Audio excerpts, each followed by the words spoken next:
ایک شخص اپنی بیوی اور بچوں کے ساتھ سفر پر نکلا تو راستے میں ایک شخص سے ملاقات ہوئی تو اس نے اس سے پوچھا کہ تم کون ہو؟ تو وہ کہنے لگا کہ میں دولت ہوں۔ تو شوہر نے اپنی بیوی اور بچوں سے پوچھا کیا ہم اس کو گاڑی میں بٹھا لیں؟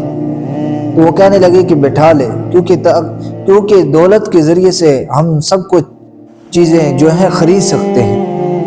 پھر آگے پہنچے، پھر ایک شخص سے ملاقات ہوئی تو پوچھا کہ تم کون ہو؟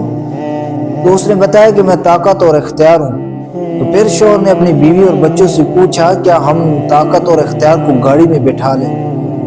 تو انہوں نے کہا کہ بٹھا لیں، کیونکہ ہم طاقت اور اختیار کے ذریعے سے ہر چیز حاصل کر سکتے ہیں۔ پھر اسی طرح دنیا کی مختلف لذتیں اور خواہشات کے نمائندے ملتے رہے اور گاڑی میں بٹھاتے رہے۔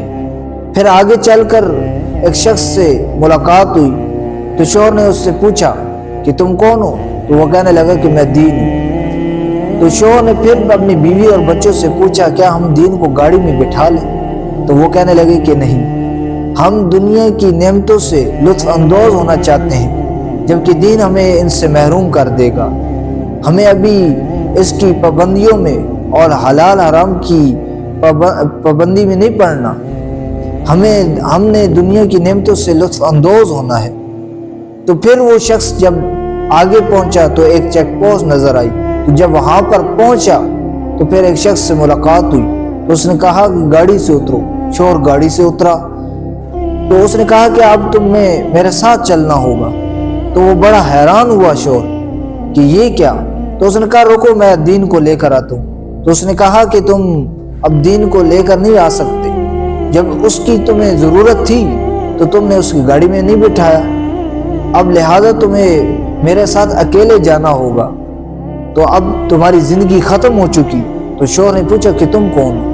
تو وہ کہنے لگا کہ میں موت ہوں جس سے تم غافل تھے، لہٰذا اب تمہاری زندگی ختم ہو چکی۔ اس نے کہا کہ گاڑی کے اندر میری طاقت، اختیار، بیوی، بچے سب کچھ ہیں، لہٰذا میں ان کو ساتھ لے کر آتا ہوں۔ اس نے کہا اب تم اکیلے جانا ہے۔ تو اس نے مڑ کر دیکھا تو گاڑی اس کی بیوی چلا رہی ہے، بچے بھی گاڑی کے اندر موجود ہیں، طاقت، اختیار، دولت سب کچھ موجود ہے، لیکن وہ تنہا آگے جا رہا ہے۔